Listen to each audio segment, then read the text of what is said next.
Welcome to Global Dispatches, a podcast for the foreign policy and global development communities and anyone who wants a deeper understanding of what is driving events in the world today. I'm your host, Mark Leon Goldberg, editor of UN Dispatch. Enjoy the show. The idea that China engages in debt trap diplomacy is almost apocryphal. There is a persistent media narrative that China makes big infrastructure investments overseas as part of its Belt and Road Initiative, and when countries can't repay those loans, it seizes infrastructure. For example, in late 2021, there were both local and international media reports that China could seize the Entebbe airport in Uganda as collateral on a Chinese-financed loan to refurbish the airport. The story even made it to The Daily Show in an extended skit. The story was false, but yet another reflection of how ingrained the notion of China's debt trap diplomacy has become. My guest today, Deborah Brautigam, is the director of the China-Africa Research Initiative at the Johns Hopkins School of Advanced International Studies. She has done extensive research on Chinese-financed infrastructure investment projects in Asia and Africa, and has definitively shown that the narrative of China's debt trap diplomacy is a myth not supported by facts. We kick off discussing the origin of this myth, which stems from media commentary around Chinese investment in a port in Sri Lanka. We then discuss other examples of the perpetuation of this myth, including a recent panic that the port of Mombasa was collateral for a major Chinese investment project in Kenya, the Standard Gauge Railway. We then discuss how, if not through the seizure of assets, China and other countries typically seek repayment for their loans. This is a great episode. It was recommended to me by a listener, so thank you for recommending this episode. And I will admit, before I encountered Deborah Brautigam's work, I too believed in that myth of China's debt trap diplomacy, but now after understanding her work and speaking with her, I have a far more nuanced understanding of these issues, as I'm sure you will too at the end of our interview. All right, now here is my conversation with Deborah Brautigam, the director of the China-Africa Research Initiative at Johns Hopkins School of Advanced International Studies. The Hambantota port is a port along the southern coast of Sri Lanka. It's about 10 or so nautical miles from the main shipping lines that go through the Indian Ocean. And it's also the most undeveloped, the poorest part of Sri Lanka. So the Sri Lankan government has long wanted to boost economic development in that region. They've had a lot of different programs to do that. So the port was financed by the Chinese in 2008, and then a second phase was rolled out around 2012. And around 2015, a new government came into power. And by that point, Sri Lanka was in trouble in terms of debt. So they were looking at ways that they had taken out a lot of loans from the Chinese for infrastructure, but they had taken out, even more importantly, they had issued bonds on the international capital markets. And those bonds were at quite high interest rates, and they're very unforgiving. When a bond payment has to be made, it has to be made. So the new government came in facing this debt situation, and they were trying to figure out ways to deal with that. And one of the things that they wanted to do was to get rid of some of their state-owned investments, their state-owned enterprises. And one of them was this port. So the port was not profitable yet. Ports take quite a long time to become profitable. And this one started in on its second phase too early. So that was one of the mistakes that the government made and the Chinese financiers as well. But so it wasn't yet making enough money to repay the loans. So the Sri Lankan government privatized it. They offered a concession, 2 Chinese companies bid on it, and it was privatized. So that enabled them to shift some of the burden and then to bring in actually an influx of over $1 billion in foreign exchange that they could use to make debt payments, and not just to the Chinese, of course. And it was around this time that you began seeing articles about how like the Chinese had seized this port or one way or another assumed control of the port at the expense of Sri Lanka. But your research points to something much more nuanced and complicated. What did your research suggest what happened?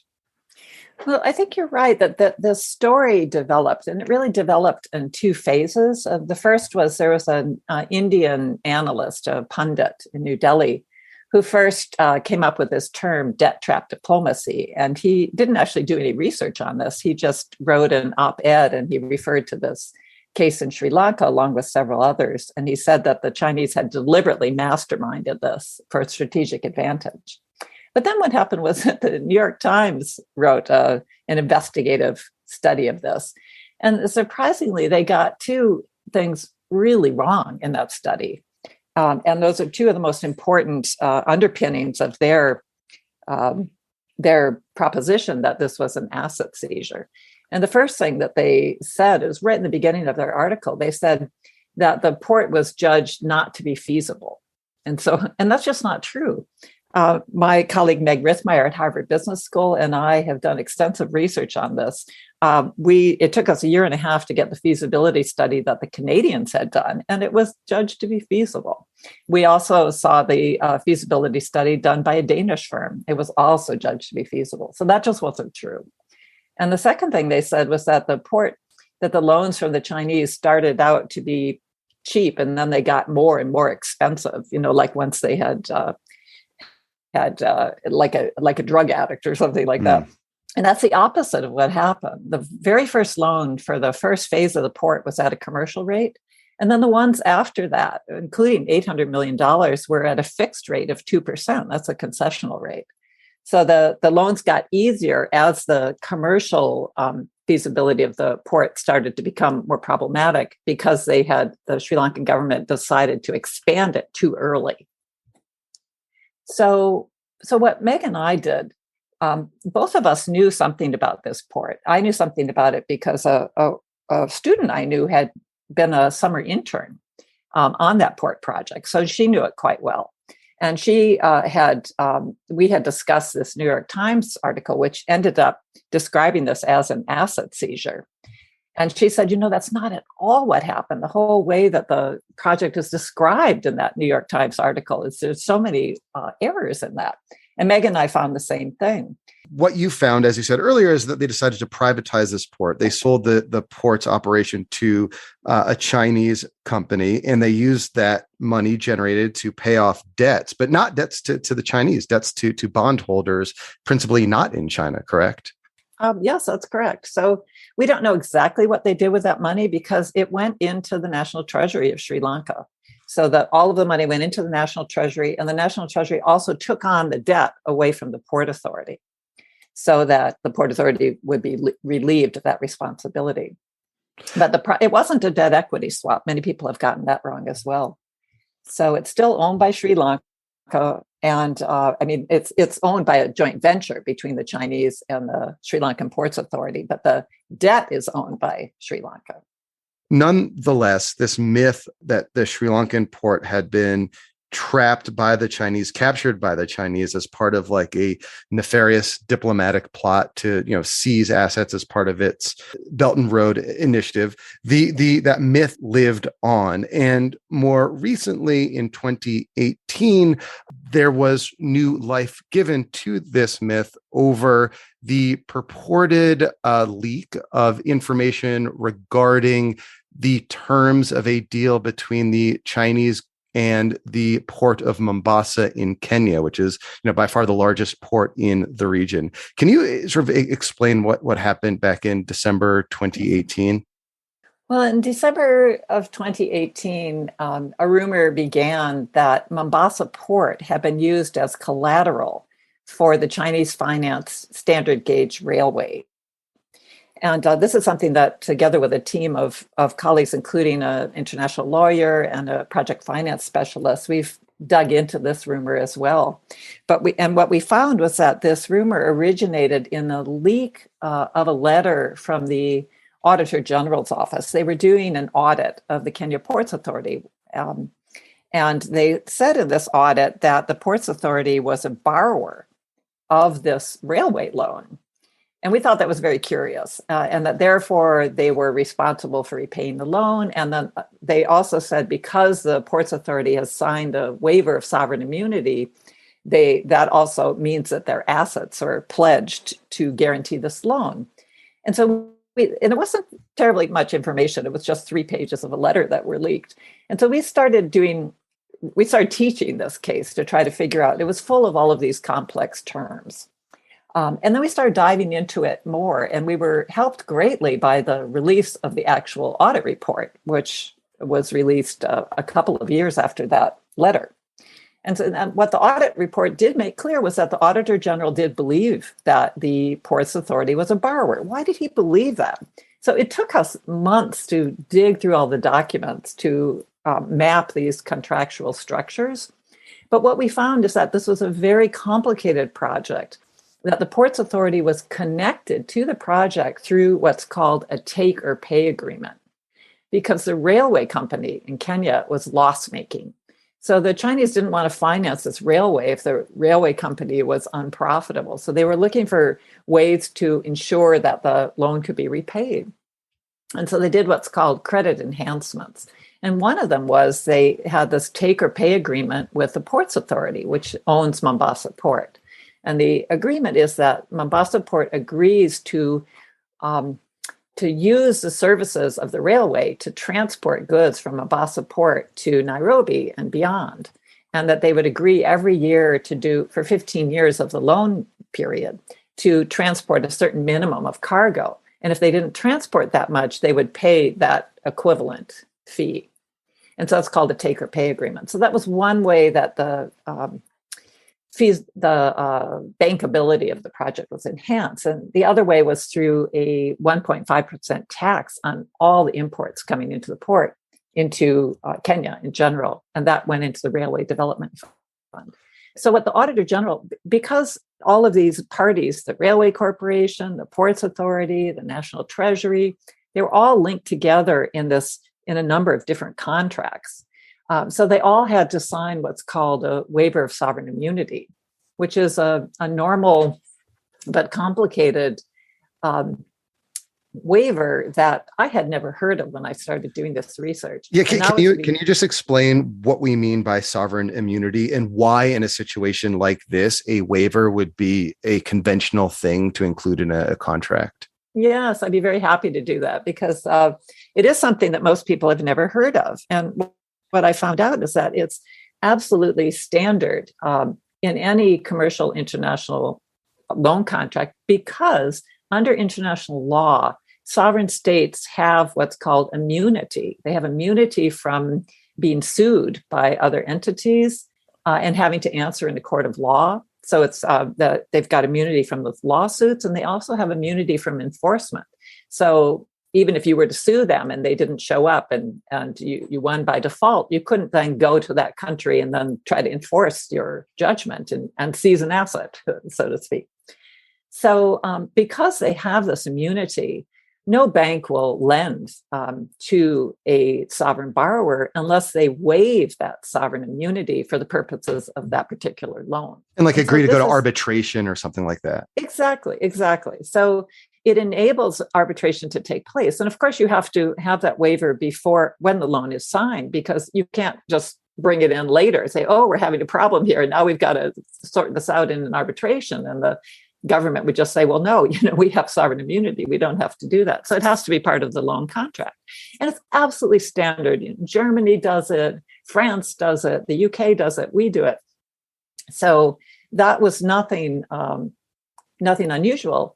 And a waiver of sovereign immunity, it mentions that the government and its assets none of them will be held immune from these court proceedings.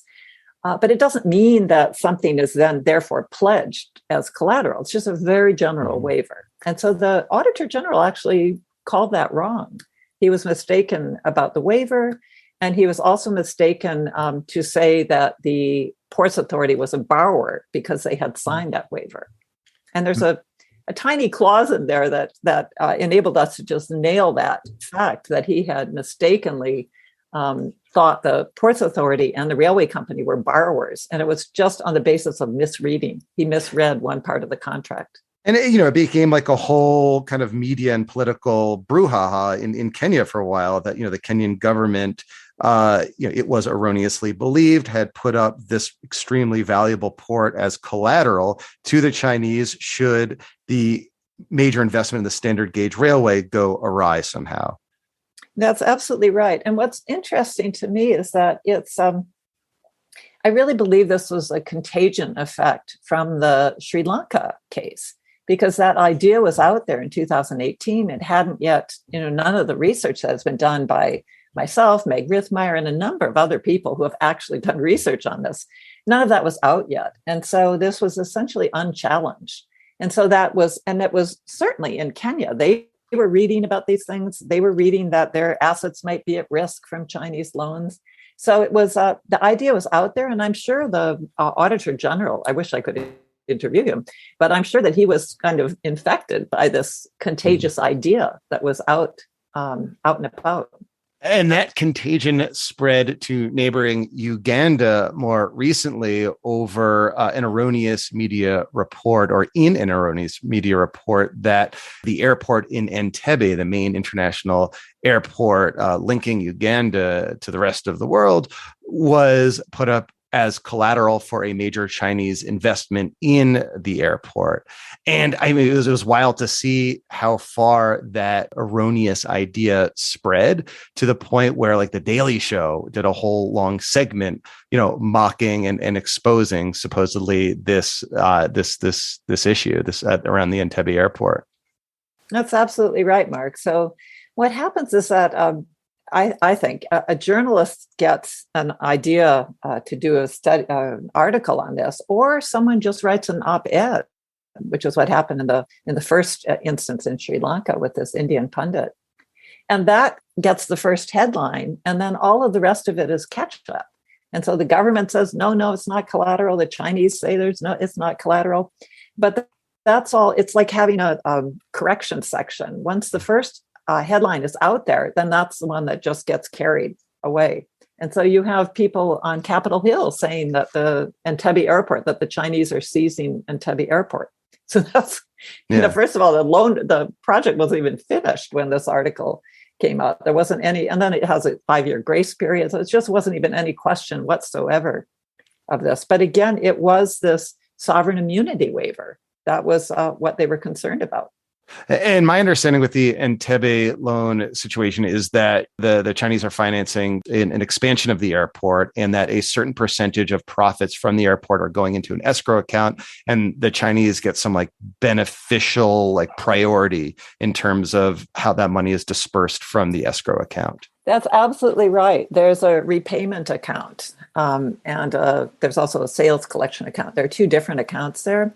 But the whole thing is, this is how international project finance works. And this is, when we were looking at the case in Kenya, this is how our colleague who does and structures these kinds of deals was so helpful.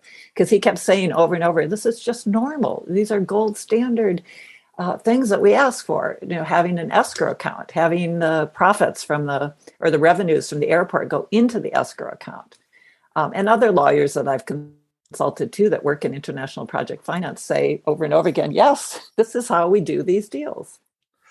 So if seizing major infrastructure as part of this nefarious debt trap scheme is not part of China's deliberate strategy in Africa and beyond, I'm interested to learn, how does China and frankly, the rest of the world approach a situation when a country is deeply in debt? And the case of Zambia, I know, is ongoing right now. The country, I think, is $17 billion in debt to external lenders, about 1/3 of which is to the Chinese. And the country is seemingly in the midst of negotiations with these borrowers. Can you just explain that situation, and more generally, how countries, China specifically, approaches situations when a country cannot repay its debts? Well, there are two answers to that. The first is, what have the Chinese done traditionally? And then what are the Chinese doing now? So traditionally, I'll say that what's happened is that the Chinese have extended the repayment terms. And so what's traditional for them to do, and we see a number of different cases over the past 5 years or so. We've seen this in Mozambique, we've seen it in Ethiopia, in Cameroon, in the Republic of Congo. They will lengthen the repayment period.